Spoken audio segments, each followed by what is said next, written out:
Lisons 2 Corinthiens chapitre 2 verset 11. Alléluia. Il est écrit, la Bible dit, afin de ne pas laisser à Satan. La Bible dit, afin de ne pas laisser à Satan l'avantage sur nous. Car nous n'ignorons pas ses desseins, c'est-à-dire ses plans. Si tu laisses Satan avoir l'avantage sur toi, ça veut dire que tu as ignoré ses plans. Et s'il a l'avantage sur toi, il aura la victoire sur toi. Celui qui a l'avantage sur quelqu'un a le dessus. Et donc, l'apôtre Paul nous dit de ne pas nous laisser, du moins Satan avoir l'avantage sur nous. Et de ne pas ignorer. Il ne faut pas faire fi des pièges de Satan. Satan a beaucoup de pièges. La Bible déclare qu'il est rusé. Et donc, ce que je veux que tu comprennes, c'est que tu comprennes les pièges sataniques et les dispositions de destruction que le diable met en place contre ta vie et contre la vie de l'Église. Amen. Vous savez, le diable pose beaucoup de pièges pour attraper des personnes afin de les détruire par la suite. Donc, il place des pièges sur la voie même des chrétiens, de toute personne. Chaque fois que le diable te laisse prendre par son piège, alors il peut te détruire. Dans un premier temps, le diable ne te détruit pas. Une fois que tu as été pris dans son piège, il se dit que tu es une proie certaine pour lui. Le jour où il veut, il peut te détruire. Mais comment éviter ces différents pièges? Comment ne pas se faire prendre? Donc, il faut connaître les pièges, ne pas les ignorer et savoir comment les éviter et les déjouer. Alléluia. À cause du temps, nous allons aller très vite. Le premier piège à éviter, j'appelle ça le piège de la peur. Dis appelons le piège de la peur. Le piège de la peur. La Bible nous dit dans le livre de Job, chapitre 3, verset 25. Il est écrit dans le livre de Job, chapitre 3, verset 25. Il dit, ce que je crains, c'est ce qui m'arrive. C'est Job qui parle. Si Dieu a mentionné de façon expresse cette parole dans les Écritures pour nous permettre de lire, parce que nous connaissons tous l'histoire de Job, nous connaissons ce que Job a vécu, nous connaissons la situation de Job, quelqu'un qui était prospère avec des enfants, comme le diable, n'est-ce pas, a détruit ainsi de suite la vie de Job jusqu'à ce que le Seigneur restaure la vie de Job. Et Job dit, ce que je crains, c'est ce qui m'arrive. Et ce que je redoute, c'est ce qui m'atteint. Vous savez, la peur attire ce que tu crains. Si tu crains la mort, la peur est une attraction. La peur attire la mort. Si tu crains les accidents, la peur attire l'accident. Si tu crains la maladie, la peur attire la maladie. Et Job dit, ce que je crains, Job 3, 25, ce que je crains, c'est ce qui m'arrive. Et ce que je redoute, c'est ce qui m'atteint. Donc, ce dont je redoute, chaque fois que je redoute de quelque chose, la chose m'atteint. Chaque fois que j'ai peur de quelque chose, la chose m'arrive. Donc voici une personne qui est tout le temps, ça veut dire que Job lui-même là, il était en train de craindre chaque fois la mort de ses enfants. Parce que la Bible nous dit quoi? Que chaque fois que ses enfants se réunissent pour festoyer, pour s'inviter dans la maison, parce que Job était très riche, il avait ses enfants, chacun de ses enfants avait de très belles maisons. Et la Bible déclare que ses enfants là s'invitaient au fur et à mesure, à tour de rôle, dans une maison, dans l'aîné du suivant, et ils mangeaient, ils buvaient, ils se réjouissaient des délices de la vie parce que Dieu a béni leur père. Et chaque fois que les enfants de Job se réunissaient, le lendemain, Job les sanctifiait et dit, Seigneur, Job se repentait pour le péché de ses enfants. Qui lui a dit que les enfants ont péché? Il avait peur que les enfants aient péché contre Dieu et que la malédiction, une destruction arrive. Donc chaque fois, quand tu lis la Bible de Job se préoccupait du péché de ses enfants. Or, la Bible dit que quand il y a le péché, il y a la destruction. Donc Job craignait sûrement quelque chose. Et il dit, il a fait la conclusion au chapitre 3, il dit, ce que je crains, c'est ce qui m'arrive. Or, l'un des pièges du diable, c'est la crainte, c'est la peur. La peur est un élément de destruction. La peur attire la destruction. Ma prière, c'est que ce soir, Dieu te donne un esprit de force pour repousser la peur. La peur est un élément de destruction. Se soumettre à la peur, c'est d'accepter de se soumettre au châtiment et au tourment. Chaque fois que tu as peur, c'est que tu es prêt à ce que quelque chose de mal et de grave t'arrive. Donc le premier piège, ou bien l'un des pièges du moins que le diable utilise, c'est le piège de la peur. Chaque fois que le diable sème la peur dans un groupe, dans une nation, dans une famille, dans le cœur d'une personne, et que la peur est entrée et acceptée, le diable se dit, cette personne est ma proie. C'est pourquoi Jésus dit toujours, n'ayez pas peur, sois sans crainte. Le Seigneur dit dans les Écritures, dans la Bible, il est mentionné dans la Bible 365 fois, ne crains rien ou n'aie pas peur. Pourquoi Dieu l'a fait? Ça veut dire que pendant 365 jours que les hommes se sont définis, Dieu connaissait toutes choses. Dieu est en train de dire chaque jour, n'aie pas peur. Je suis venu dire à quelqu'un, n'aie pas peur de coronavirus. Dis-moi amen. Je suis venu dire à quelqu'un, n'aie pas peur de ce cancer. Ce cancer ne t'emportera pas. N'aie pas peur, n'est-ce pas, de ne pas pouvoir payer ton loyer. N'aie pas peur. Le Seigneur va pouvoir de façon surnaturelle. Il t'enverra un ange. Il t'enverra un corbeau qui va pouvoir tes besoins. N'aie pas peur par rapport à ce diabète. Ce diabète ne t'emportera pas. Sois ferme et compte sur la grâce de Dieu et compte sur la guérison du Seigneur. Le Seigneur est capable de te guérir. Sa parole déclare, il envoie sa parole et sa parole nous guérit. Je déclare la guérison dans ton corps, la guérison dans ta maison, la restauration dans tes organes. Si tu as un organe défaillant, un organe qui est en train de prendre un coup, où les gens disent que tel organe est malade, je proclame la restauration de cet organe au nom de Jésus. Dis-moi amen. Alléluia. C'est pourquoi Job dit, ce que je crains, c'est ce qui m'arrive, ce que je redoute, c'est ce qui m'atteint. Ésaïe 44, verset 8 nous dit, Ésaïe 44, verset 8, Ésaïe 44, verset 8, la Bible nous dit quoi? Il dit, n'ayez pas peur et ne tremblez pas. Pourquoi les gens paniquent à cause du coronavirus? C'est-à-dire, on fait de ça un tollé mondial. Dieu contrôle l'univers. Dieu contrôle les circonstances, les événements. Un petit virus, on dit quand tu laves la main là, il est parti. Mais un virus qu'on lave la main, qui le tue. Toi, tu as peur pourquoi? On dit c'est un virus, quand tu laves tes mains là, et il est fini. On dit il ne peut pas tenir 3 jours. Car même dans l'air, il ne peut pas aller au-delà d'1 mètre. Quelqu'un qui ne peut pas aller au-delà d'1 mètre, toi, tu as peur de lui. Et ça, c'est quoi ça même? Et puis, quand tu sors, tu es hanté. Et il y a coronavirus. La Bible dit ce dont tu as peur. Même étant dans ta maison, le coronavirus va venir parce que tu vas attirer ta peur, va l'attirer à ta porte. Repousse cela par la foi. La Bible dit en Ésaïe 44, verset 8, il dit, n'ayez pas peur, ne tremblez pas, ne te laisse pas dès longtemps annoncer et déclarer. Il dit, vous êtes mes témoins. Y a-t-il un autre Dieu que moi? Le Seigneur dit, est-ce qu'il y a un autre Dieu que moi? N'y a-t-il pas d'autres rochers? Je n'en connais point. Il dit, je ne connais pas tous ces dieux, je ne les connais pas. Parce que c'est moi l'autre, c'est moi Dieu. Dieu veut dire, je suis éternel. J'existe par moi-même. Je suis tout suffisant. Je peux tout par moi-même. Je suis tout puissant. El Shaddai. Je contrôle toutes choses. Mais il dit, ne tremblez pas, n'ayez pas peur. Ne t'ai-je pas dès longtemps annoncé, déclaré. Vous êtes à moi, nous sommes à Dieu.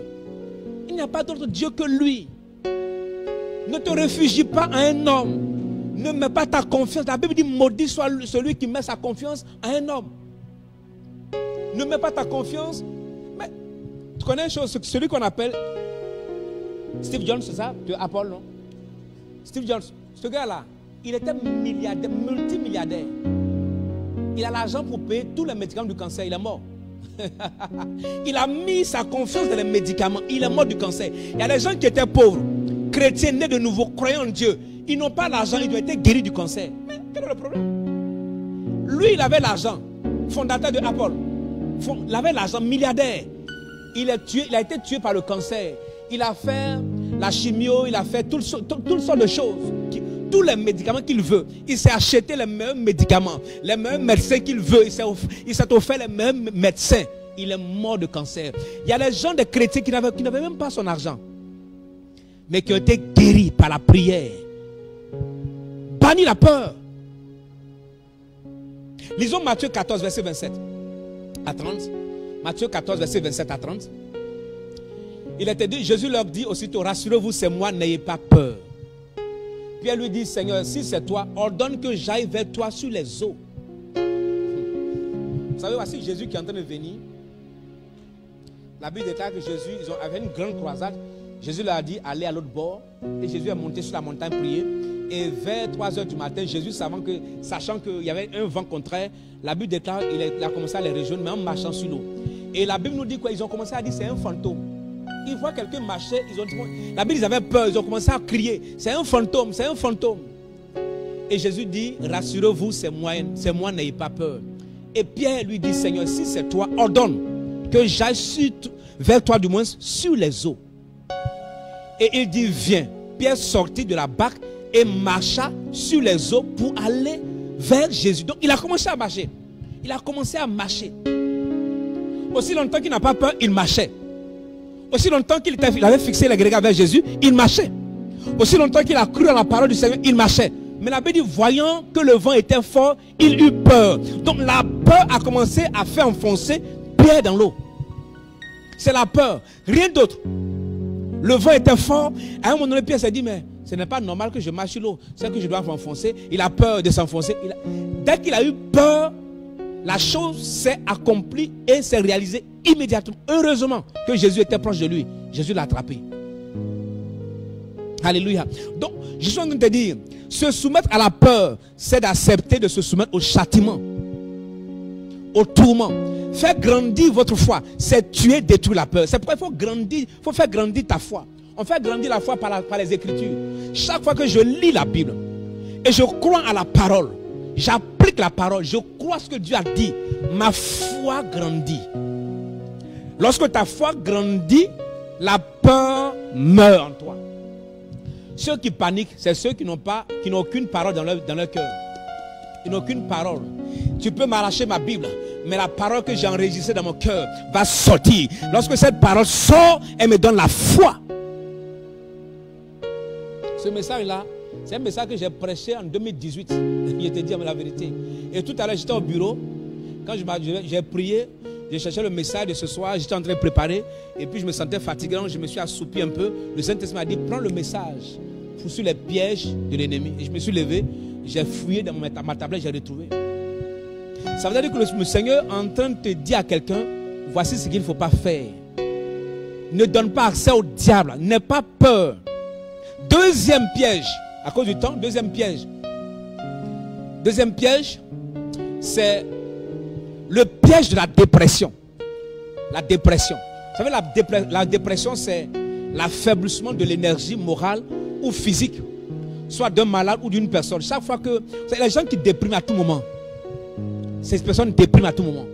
Et donc, le diable, parfois, introduit la dépression. Chaque fois que ta force physique, ta force morale commence à baisser, tu es en danger contre le diable. Tu es en danger. Ta vie est en danger. Il y a des gens qui dépriment pour tout. Pour peu de choses, les gens sont abattus. Dépression. Lorsque tu es déprimé, c'est une porte ouverte à l'œuvre des démons dans ta vie. La Bible nous dit, dans le livre de Proverbes, chapitre 22, Proverbes, chapitre 22, chapitre 17 du moins, Proverbes 17, verset 22, il est écrit en Proverbes 17, verset 22, il dit, un cœur joyeux est un bon remède. Aïe, aïe, aïe. Là, tu as dit, Seigneur, je vais me réjouir en tout temps. Amen. La Bible dit, un cœur joyeux est un bon remède. Mais un esprit abattu dessèche les eaux. Ça veut dire que même quand est-ce qu'une personne est malade et que la personne déprime, la personne peut mourir, même si on te donne tous sortes de médicaments. Tu ne seras pas guéri. Mais la Bible dit un cœur joyeux. C'est-à-dire le cœur joyeux, c'est un médicament. Le remède veut dire, dans d'autres versions, la Bible dit un cœur joyeux est un bon médicament. Est un bon médicament. C'est un remède qui te relève. Donc, dans la maladie, une personne qui a foi, qui a l'espoir, dans la maladie, cette personne peut se relever. Peut se relever. Évite la dépression. Amen. La dépression est la porte de la destruction, de la sécheresse. Lorsqu'une personne déprime là, rien de bon ne peut sortir de toi. Rien de bon. Tu n'as aucune force pour travailler. Tu n'as aucune force pour réfléchir. Tu n'as aucune force pour entreprendre. Tu es déprimé. La Bible déclare un esprit abattu dessèche les eaux. Mais un cœur joyeux est un bon remède. Il est écrit en Psaume 42, verset 12. Psaume 42, verset 12. Il dit, pourquoi t'as battu mon âme et gémis-tu au-dedans de moi. Espère en Dieu, car je le louerai encore. Il est mon salut et mon Dieu. Si quelqu'un, son âme est abattue, il dit pourquoi tu t'abats? Il dit espère en Dieu. L'espoir donne, lorsqu'on a l'espoir, ça brise la dépression. Vous savez, sans espoir, tu ne peux pas vivre longtemps. Les gens ont fait une expérience, ils ont pris une souris, ils ont placé la souris dans l'eau, dans un endroit très sombre, ils ont éteint la lumière, l'endroit était sombre, il n'y a aucune lumière. La souris ne voyait aucun point de lumière. On a plongé la souris dans l'eau. On a calculé le temps de sa mort. Ils ont sorti de l'eau. Ils ont placé une autre souris et ils ont trouvé une lumière à l'horizon. La souris dans l'eau pouvait voir de l'autre côté une lumière. Donc la souris se disait que si elle fait l'effort, elle peut sortir par cette lumière. Cette souris-là a vécu plus longtemps que l'autre. Les gens ont conclu que quand on a l'espoir, on vit longtemps. Mais sans espoir, dépression, on meurt vite. Le diable tue beaucoup de personnes qui sont déprimées. C'est pourquoi vous voyez, on voit les gens qui se suicident. Une personne qui se suicide est une personne déprimée. Et le diable aime les déprimés. La dépression, le diable entre et puis il t'inflige, il t'insulte dans tes oreilles. Tu n'as pas envie de te tuer. Est-ce que la vie vaut la peine de la vivre? Tue-toi. Pas. Et les gens se suicident. C'est pourquoi ma prière, c'est que toute forme de dépression dans ta vie soit ôtée au nom de Jésus. Et le Seigneur dit en Ésaïe 61, verset 3, il dit quelque chose de très fort. Ésaïe 61, verset 3. Il dit pour accorder aux affligés de Sion, pour leur donner un diadème au lieu de la cendre. Un diadème qui va briller. C'est une marque de royauté, une marque de bonheur, une marque de prospérité, une marque d'honneur. Un diadème est une marque d'honneur. Et il dit aux affligés, quand quelqu'un est affligé, il dit toi tu es affligé, je vais te donner, n'est-ce pas, un diadème au lieu de la cendre, une huile de joie. Que Dieu te communique une huile de joie. Amen. Au lieu du deuil, un vêtement de louange, au lieu d'un esprit abattu. Parce que tout à l'heure on a lu qu'un esprit abattu, n'est-ce pas, dessèche les eaux. Donc quand vous voyez quelqu'un qui se réjouit, la personne vit longtemps. Les personnes heureuses sont les personnes qui vivent longtemps, même dans la maladie. Une personne avec espoir va vivre longtemps. Cette saison, tu dois avoir l'espoir. Tu ne dois pas être abattu. Tu ne dois pas être abattu. Si tu es abattu, tu seras vite atteint. Ceux qui prospèrent sont ceux qui ont l'espoir que le lendemain sera meilleur. Vous savez, les gens qui font des exploits, ça ne veut pas dire qu'ils n'ont pas de difficultés. Ils rencontrent aussi des défis, des difficultés. Mais ces personnes ont l'espoir que le lendemain sera meilleur. Alléluia. Tu ne peux pas être dans un état de dépression et être en bonne santé. Chaque fois qu'une personne déprime, ta santé prend un coup. Et donc si ta santé prend un coup, ça veut dire que tu es exposé à toute forme de contamination, de maladie, de virus. En cette période-là, un esprit fort ne déprime pas. Ne regarde pas la situation économique. Non. Regarde au Dieu qui pourvoit, même dans les difficultés. Regarde, écoute, Dieu est capable de susciter une personne pour subvenir à tes besoins en temps de crise économique. Dieu l'a fait pour Élie. Il peut le faire pour toi. La solution à la dépression, c'est un cœur joyeux. Un cœur joyeux. En cette période, les gens paniquent. Tu parles à quelqu'un, son visage est serré. Son visage, il est inquiet. Il n'est pas heureux, il n'est pas joyeux. Il a peur. Mais tu dis, mais qu'est-ce qui se passe? On a l'impression qu'on est en train d'aller à la fin du monde. L'humanité sera décimée. Les gens vont mourir, c'est fini. Écoute, il y a encore de l'espoir. Ton projet là, tu vas l'accomplir. 2020 là, tu vas traverser ça. Tu ne mourras pas. Alléluia. 2020 là, tu vas traverser. Tu seras en vie. Ton projet va s'accomplir. Alléluia. Il faut avoir un cœur joyeux. C'est pourquoi la Bible déclare qu'un cœur joyeux est un bon remède. Il y a les gens qui aiment mettre l'ambiance. Les gens aussi, quand ils arrivent quelque part à ça, ils communiquent, n'est-ce pas, la tristesse. Il faut t'éloigner des gens qui communiquent la tristesse. Amen. C'est pourquoi quand vous êtes chargé de soucis de la vie, vous ralentissez votre marche. Il y a des gens qui prennent tous les soucis du monde pour se mettre sur la tête. On dirait que il y a des personnes, on dirait que c'est elles seules dans ce monde-là qui ont des problèmes. Lorsque vous regardez ces personnes venir vers vous, vous avez l'impression que ces personnes sont des usines à problèmes dans ce monde. C'est-à-dire qu'elles sont des fabriques de problèmes. Quand elles viennent vers toi, tu as l'impression que dans le monde entier, ou à Lomé ici, c'est elles seules qui ont des problèmes. Personne d'autre. Écoute, tu n'es pas le seul à avoir des problèmes. Mais quand tu as des dettes, tu penses que tu es la seule personne qui a des dettes? Les nations sont plus endettées que toi. Le Togo est plus endetté que toi. La Côte d'Ivoire, le Burkina, ces pays sont plus endettés que toi. Souvent même, ils ont le port autonome, ils ont les minéraux, ils exploitent, mais ils sont endettés. Toi, tu n'as rien, tu es endetté, tu te déprimes. Quel est ton problème? Tu te déprimes par rapport à quoi? Quel est ton problème? Parce que tu as une petite dette avec quelqu'un, tu te déprimes. La dette, là, ce n'est pas la fin du monde. Je te dis la vérité, ce n'est pas la fin du monde. Pas la fin du monde. Troisième piège à éviter, le piège de l'amertume. L'amertume est un piège. L'amertume est un piège. L'amertume est un grand piège. C'est le fait que quelqu'un t'a fait du mal et tu gardes ça dans le cœur. Et l'amertume crée beaucoup de maladies. Quelqu'un t'a profondément blessé, profondément offensé et t'a humilié et tu gardes dans le cœur, tu n'as pas envie de laisser passer. Tu donnes l'occasion au diable de t'infliger une maladie. L'amertume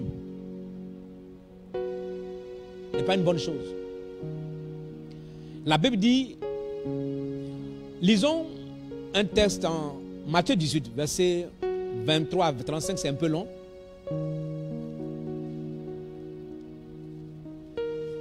C'est pourquoi le royaume des cieux sembla à un roi qui a voulu faire rendre compte à ses serviteurs. Quand il se mit à compter, on lui emmena un qui avait 10 000 talents. Comme il n'avait pas de quoi payer, son maître ordonna qu'il fût vendu, lui, sa femme, ses enfants et tout ce qu'il avait, et que la dette fût acquittée. Le serviteur se jeta à terre, se prosterna devant lui et dit, Seigneur, aie patience envers moi, je te payerai tout. Ému de compassion, le maître de ce serviteur le laissa aller et lui remit sa dette. Vous connaissez la suite? Quand il est sorti, lui, il est sorti. Qu'est-ce qu'il a fait? Quand il est sorti, lui, il est parti prendre quelqu'un qui le devait et il n'a pas voulu laisser. Il dit non, moi je ne vais pas te laisser. Au lieu de laisser pour lui aussi, il dit non. Il a fait payer à ce dernier. Et la Bible déclare que quand la personne qui lui a remis ses dettes a appris ça, la personne est revenue vers lui pour dire je te mets en prison jusqu'à ce que tu m'aies payé le dernier centime. Peut-être que la personne n'a pas voulu payer, mais il a gardé dans son cœur. Le jour où il a rencontré cet homme-là, il dit je ne vais pas te laisser. Tu ne me connais pas, je ne vais jamais te laisser. Alors qu'on venait juste de lui faire grâce. Mais comme il a laissé ça dans son cœur. Vous savez, un jour je suis allé à la police, je crois que c'est un petit gang, je ne sais même plus comment on les appelle. Je suis allé avec ma femme, avec mon fils Antoine. On est allé, et puis on rentrait là-bas. Et puis on a trouvé un jeune homme. Les gens ont pris un jeune homme. Et les gens voulaient le mettre, le jeune homme, n'est-ce pas, au violon. Et puis peut-être après le transférer à la prison. Quoi. Donc, je demande au policier, il dit, mais qu'est-ce qui se passe? Qu'est-ce qu'il a fait? Et les gens disaient, non, il devait 5 000 francs à quelqu'un. Il devait faire quelque chose, une porte. Et il n'a pas fait. Donc, le gars est parti lui demander de rembourser. Il a insulté le gars est fâché, il l'a mené ici. Il dit, bon, pour 5 000 francs, allez mettre quelqu'un, laissez-moi payer à sa place, laissez-le partir. Le gars dit, non, parce que si tu payes ça, mais il m'a insulté. À cause de l'amertume, il ne veut même pas laisser. 5 000 francs. 5 000 francs. Il veut mettre quelqu'un au violon pour 5 000. Je lui dis que je te donne 5 000. Laisse le gars partir. Il dit non, non, non. L'amertume. Il est blessé. Parce que le gars lui a manqué du respect, c'est fini. Mais est-ce que c'est la première fois que tu manques du respect? Il y a des gens qui sont tellement susceptibles que l'amertume reste dans ton cœur. Et l'amertume là brise beaucoup de choses. C'est pourquoi Hébreux 12, verset 5 nous dit quoi? Hébreux 12, 15. Hébreux 12, verset 15 nous dit, il dit, veille à ce que nul ne se prive de la grâce de Dieu. L'amertume là te prive de la grâce de Dieu. Il dit quoi? À ce que qu'aucune racine d'amertume poussant des rejetons ne produise du trouble, et que plusieurs en soient infectés. Écoute bien ce que la Bible dit. La Bible dit quoi? D'abord, tu risques de te priver de la grâce de Dieu à cause de quoi? De l'amertume. Maintenant, il dit l'amertume prend racine. Quand elle pousse, elle produit des troubles dans ta vie. Des troubles, maladies. Tu es là, tu es fâché, tu es énervé. Même on te fait cadeau, tu n'es pas content. On t'envoie manger au restaurant, tu n'es pas content. Dans ta tête, là, tu as l'amertume. Et la Bible dit quoi? La Bible dit plusieurs en seront infectés. C'est-à-dire que par ton amertume, là, tu contamines, tu détruis la vie des autres. Et le diable va t'utiliser pour être un ennemi. Pour détruire la vie des gens. Et par cette amertume-là, Dieu, le diable va t'empêcher de recevoir la grâce de Dieu. Mon frère, il y a tellement de grâce. Qu'est-ce qu'une insulte? Un gars des émigrants t'a insulté, tu es fâché. Et t'as insulté, ça ne fait rien, il faut partir. Les émigrants, ils insultent tous les jours les gens. On ne meurt pas, nous insultons tous les jours, on ne meurt pas. Pourquoi tu vas te fâcher pour ça? Pourquoi tu vas garder l'amertume? Ta femme t'a fait quelque chose, ton mari t'a fait quelque chose, ton frère de l'église. Il y a les gens qui sont à l'église là. Ah, je ne vais pas le laisser, mais il vient prier dimanche à l'église. Hein. Je ne vais pas le laisser. Hein. La dernière fois, la façon il m'a parlé à la réunion, on t'a parlé, ça fait quoi? Jésus lui-même là, on l'a coulé à la croix. Et puis il a dit, Père, pardonne-leur. Toi, tu es qui? Parfois, on se joue tellement important. Dans cette période de crise là, écoute, la vie est courte. Fais la paix avec tout le monde. La vie est courte. Tu risques, n'est-ce pas? Quelqu'un risque de mourir à tes côtés à cause juste de ton amertume, ton manque de pardon. J'ai lu l'histoire qui m'a tellement bouleversé. Je ne sais pas si c'est une histoire vraie, où un monsieur et sa femme ne se communiquaient pas. Je crois que le monsieur a fait quelque chose, la femme était fâchée. Ils étaient à table en train de manger. Juste le monsieur a dit quelque chose. La femme s'est fâchée. Elle est partie dormir sans manger. Le monsieur est resté seul à table, il a mangé. Il est parti dormir. La nuit, il a commencé à faire une crise AVC. Il a déposé juste sa main sur sa femme pour la réveiller parce qu'il ne pouvait pas parler. La femme a pris sa main là, balancée. Elle l'a tourné d'eau. Quelque temps après, le monsieur là, dans sa crise, est mort sur le lit. La femme se lève le lendemain, elle voit le monsieur couché, elle ne le réveille pas, elle prépare son petit déjeuner, elle mange et puis elle part au travail. Elle le laisse. À midi, elle revient, elle trouve que tout ce qu'elle a placé sur la table est resté intact. Elle rentre dans la chambre, son mari est resté couché au même endroit. C'est là qu'elle commence à être effrayée. Elle touche son mari, il est mort. C'est fini. Le monsieur est mort. À cause juste du manque de pardon. On était à table, il a fait une petite blague, elle est fâchée, c'est fini. C'est fini. Et elle aura ça toute sa vie dans sa conscience. La vie est courte. Soyez heureux. Évitons l'amertume. L'amertume est une porte que le diable utilise pour nous détruire. Le diable envoie délibérément des gens pour parfois nous offenser. Une personne qui t'offense, si tu acceptes l'offense, ça va te détruire. Tu peux ne pas contrôler l'offense, mais tu peux contrôler ta réaction face à l'offense. À ne pas accepter que l'offense affecte et te détruit. Chaque fois que tu acceptes l'offense, l'offense te détruit. La vie est courte. Soyons heureux. Aimons les autres. Prions pour les autres. Faisons du bien aux autres. Pardonnons-nous les uns les autres. En pardonnant, tu attires la grâce de Dieu. Aujourd'hui, les gens sont tellement imbus de leur propre personne, orgueilleuses. Les gens se jouent tellement importants. Mon ami, tu n'es pas important. Va juste à la morgue. Il y a les DG là-bas. Il y a les présidents des institutions. Il y a toutes sortes de personnes à la morgue. À la morgue, tout le monde il y a l'égalité. C'est le même sol, le même cercueil. On va vous enterrer de la même chose, de la même manière. Le plus important, est-ce que je serai au ciel, dans la présence du Seigneur. Le manque de pardon et l'amertume invitent le tourment dans la vie. Pardonne. Ce soir, lève justement, dit Seigneur, aide-moi à pardonner à quelqu'un qui m'a offensé. Que toute racine d'amertume soit ôtée dans mon cœur. Amen. Chaque fois que l'amertume a été enracinée, les problèmes ont été également enracinés. L'amertume là envoie dans ta vie les problèmes. Ne donne jamais au diable l'occasion de faire quoi que ce soit qui touche ta joie. Non, ne fais pas ça. Pardonne. Ce soir, je veux que tu te libères ton cœur de toute forme d'amertume. Libère ton cœur de toute forme d'amertume. Pardonne à quelqu'un. Écoute, personne ne sait si d'ici la fin de l'année, tu vas terminer l'année. Est-ce que tu sais? Tu ne sais pas. L'année dernière, j'ai été avec mes deux frères. Quelques temps après, je suis venu à Lomé. Ils sont décédés. Personne ne sait. Mais tu dois, si quelqu'un doit te quitter ou tu dois quitter quelqu'un, que tu aies une conscience tranquille. Ne retiens personne dans ton cœur. Parce que toi aussi, sûrement, tu as offensé quelqu'un d'autre qui t'a pardonné un jour. Or, l'offense, l'amertume, créer des situations, d'abord, ça te prive de la grâce de Dieu. Quand tu as quelqu'un dans ton cœur, Dieu ne te bénit pas. Parce que tu te dis, si Dieu me bénit, ce que je vais faire à la personne, Dieu ne va jamais faire ça. Ta prière ne sera pas exaucée. La grâce même qui est en train de venir sera bloquée. Jusqu'à ce que tu relâches de ton cœur cette personne. En cette période, ma prière, c'est que tu en sois délivré de l'amertume au nom de Jésus. Quatrième piège, c'est le piège du désespoir. Le piège du désespoir. Le piège du désespoir. C'est un piège de Satan. La Bible nous dit en Psaume 42, verset 6. Il dit, pourquoi t'as battu mon âme et gémis-tu au-dedans de moi? Espère en l'Éternel.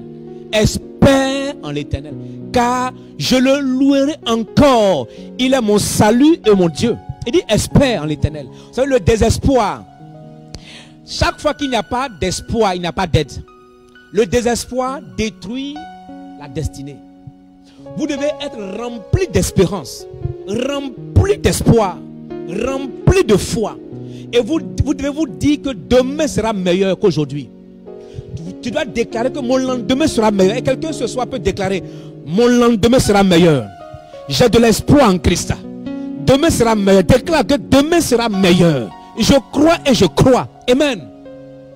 Et le psalmiste dit, mon âme, pourquoi t'as battu et gémis-tu au-dedans de moi? Espère en l'Éternel, car je le louerai encore. Il est mon salut et mon Dieu. Mon salut veut dire, il est ma délivrance. Il est mon espérance. Salut veut dire, il est celui qui me sauve de tout. Salut, c'est plusieurs choses. Sauver de la pauvreté, sauver de la maladie, sauver du péché, sauver du désespoir, sauver du manque. Il est mon salut et mon Dieu. Donc, quand le diable utilise le désespoir pour détruire la vie des gens, là où il n'a pas d'espoir, il n'a pas d'aide. C'est pourquoi Job pouvait dire dans le livre de Job, chapitre 14, verset 14. Job 14, verset 14.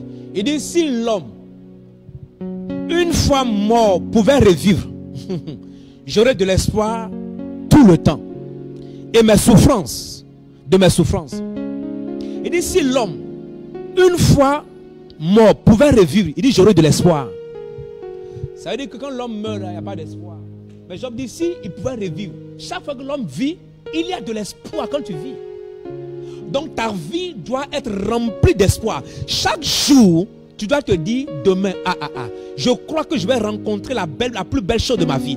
Tu dois t'attendre à ça. Tu dois t'attendre à ça. Il faut espérer le meilleur pour toi-même, pour ta famille, pour nos nations. Nos nations n'ont plus d'espoir. Nos familles n'ont plus d'espoir. Les gens paniquent. Le désespoir partout. Et donc le désespoir est un piège du diable. Il détruit en toi l'espoir pour t'avoir. Une fois que tu n'as plus d'espoir, tu ne peux plus rien faire. Tu ne peux plus rien recevoir. Et Ecclésiaste, Salomon nous parle dans le livre d'Ecclésiaste chapitre 9 verset 4. Salomon dit quelque chose. Ecclésiaste 9 verset 4, il dit quoi? Il dit, pour tous ceux qui vivent, il y a quoi? De l'espérance. Toi tu vis encore. Ceux qui n'ont pas d'espérance, c'est ce que Job est en train de dire, c'est ceux qui sont morts. Mais pour tous ceux qui vivent, il y a de l'espérance. Et même un chien vivant vaut mieux qu'un lion mort. Elle dit que même si tu sais, écoute-moi, je vais te dire une chose. Bill Gates là semble être important. Si Bill Gates meurt aujourd'hui là, tu es plus important, tu as l'espoir plus que Bill Gates. Elle dit celui qui vit là, la Bible dit qu'il y a plus d'espoir pour celui qui vit par rapport à celui qui est mort. Il dit pour tous ceux qui vivent, il y a de l'espérance. Chaque jour, il y a de l'espérance pour toi. Il y a de l'espoir pour ta famille. Il y a de l'espoir pour ta santé. Il y a de l'espoir pour que tu enfantes. Il y a de l'espoir pour que tu aies un meilleur emploi. Il y a de l'espoir pour que tu te maries. Il y a de l'espoir pour que tu aies une belle maison. Il y a de l'espoir pour que ta famille soit sauvée. Aussi longtemps que tu vis, il y a de l'espoir. Focalise-toi sur cela. Dieu est un Dieu de promesses et qui accomplit ses promesses. Il ne t'abandonnera jamais. Il est plus que fidèle. Et la Bible dit même un chien vivant vaut mieux qu'un lion mort. Aussi longtemps que tu vis, de bonnes choses peuvent apparaître dans ta vie. Un jour, aïe aïe aïe aïe, une seule nuit, un seul jour, Dieu peut changer la destinée d'une personne. Je suis en train de dire à quelqu'un de façon prophétique, Dieu va changer ta destinée. Alléluia. Dans le mois d'avril, nous sommes en avril, avant que le mois d'avril ne finisse, il y a une situation qui va changer le cours des événements. Dis, je reçois. À partir du 15 mai, je vois pour d'autres personnes, à partir du 15 mai, Dieu va te faire rencontrer une personne qui va changer ton espoir, ton désespoir en espoir. Il y a de l'espoir pour toi. Dis, je reçois. Tant que tu vis, il y a de l'espoir. Je m'attends toujours à de grandes choses de la part du Seigneur. Aussi longtemps que je vis, je crois et je crois que Dieu a le meilleur pour moi. Le meilleur est devant nous. Alléluia. Lève ta main, le meilleur est devant moi. Amen. Tout ce que tu as vécu dans le passé là, ce n'est pas comparable à ce que Dieu va faire dans ta vie. Sans espoir, il ne peut y avoir de foi. Et sans la foi, on ne peut pas plaire à Dieu. Donc il faut avoir la foi pour plaire à Dieu. La Bible nous dit en Hébreux 11, verset 6. La Bible dit, or sans la foi, il est impossible de lui être agréable. Car il faut que celui qui s'approche de Dieu croit que Dieu existe. Et qu'il est le rémunérateur. C'est-à-dire celui qui récompense ceux qui le cherchent. Si tu cherches Dieu, il va te récompenser. Et la foi. La foi, c'est l'antidote du désespoir. Quand tu es malade, que tu as foi, tu as l'espoir d'être guéri, tu seras guéri. Quand tu es malade, que tu n'as pas l'espoir, même on va t'administrer tous les médicaments, tu vas mourir. Tu vas mourir. Un jour, c'est par rapport à la peur, en même temps par rapport à l'espoir. Il y avait un monsieur qui était très malade. Les gens ont fait toutes les analyses possibles. Avec tous les médicaments qu'on a administrés à cet homme-là, le monsieur continue d'être malade. Et donc, l'équipe médicale ne sait plus qu'est-ce qu'il faut faire pour cet homme. Et puis, après entretien, ils ont vu que quelque chose n'allait pas bien avec cet homme-là. Donc, ils vont procéder d'une autre manière. Et donc, un jour, le médecin rentre dans sa salle, dans sa chambre, et le médecin lui dit, écoute, on a commandé pour toi le meilleur et le plus puissant médicament qu'il y a pour ta maladie. Et donc, tous ceux qui ont pris ce médicament ont été guéris. Si on t'injecte, on met ça dans le sérum, tu seras guéri. Il n'y a rien à faire. Mais si tu n'es pas guéri, c'est que si ce médicament ne t'a pas guéri, c'est que il faut t'attendre à mourir dans 3 ou dans une semaine ou plus tard. Parce que c'est le dernier médicament. Quand ils ont dit ça, le monsieur a préparé son esprit à vivre. Ils ont juste pris de l'eau, mettre dans un seringue, ils ont mis juste dans sa perfusion. C'est juste de l'eau. Le monsieur a préparé son esprit en disant, ça, il faut que j'ai l'espoir de vivre, parce que si je ne vis pas, je vais mourir, parce qu'on m'a dit c'est le dernier médicament. Il a conditionné son esprit. Il a reçu l'espoir. Après ça, il a été guéri, il est sorti. Quand on devait le libérer, le médecin est venu pour lui dire, tu sais, tout ce qu'on t'a administré, c'était juste de l'eau qu'on a mis dans la perfusion. Ce n'était pas de médicament.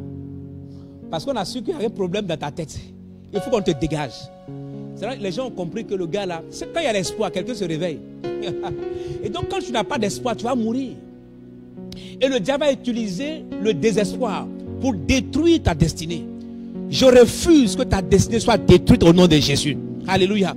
L'espoir est plus pertinent que la nourriture, plus pertinent que l'air, plus pertinent que l'eau. Écoute, on peut vivre 40 jours sans nourriture. On peut vivre 7 jours sans eau. On peut vivre 4 minutes sans oxygène. Mais on ne peut pas vivre une seconde sans espoir. Si quelqu'un se trouve dans un enclos, quelque part enfermé, et que la personne sait que personne ne peut la sauver, elle va mourir. Ça n'a même pas fait 1 minute. Mais lorsque tu es enfermé sous la terre quelque part, et que tu sais que les gens sont en train de te creuser pour te retrouver, tu vis à l'espoir. Mais aussi longtemps que tu sais que personne ne sait où tu es, tu vas vite mourir. Dernier piège du diable, c'est le piège de la culpabilité. Et donc je t'encourage, ne laisse jamais ton espoir être détruit. Le dernier piège, c'est le piège de la culpabilité. En Proverbe 5, verset 22, il dit, le méchant est pris dans ses propres iniquités. Il est saisi par le lien de son péché. Chaque fois que le péché, ou tu es coupable de quelque chose, tu attires le diable vers toi, tu attires le malheur. Donc le piège de la culpabilité, c'est le fait que tu as commis un péché et que tu ne t'es pas repenti. Chaque fois, écoute-moi bien, l'affliction voyage dans la direction de la transgression. C'est pourquoi il est écrit en Psaume 107, verset 17.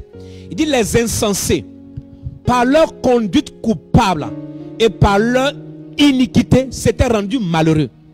Donc le malheur atteint celui qui est coupable d'iniquité. C'est un piège du diable. Quand le diable te fait pécher, ou t'a fait accepter toutes sortes de péchés que tu ne te répands pas, il te prépare à te détruire. Il a la possibilité sur toi de te détruire. Amen. Ma prière, c'est que tous tes péchés te soient pardonnés. Alléluia. Que Dieu te pardonne de tous tes péchés. Dis-moi amen. Que le sang de Jésus te couvre ce soir. Le diable n'aura pas le dessus sur ta vie. Il ne te réclamera pas. Dis-moi amen. Que Dieu te préserve de tout mal dans le nom de Jésus. En Psaume 103, on va finir rapidement à cause du temps. Psaume 103, 1 à 3. La Bible dit, c'est mon âme bénit l'Éternel. Que tout ce qui est en moi bénisse son Saint-Nom. Mon âme bénit l'Éternel et n'oublie aucun de ses bienfaits. Verset 3.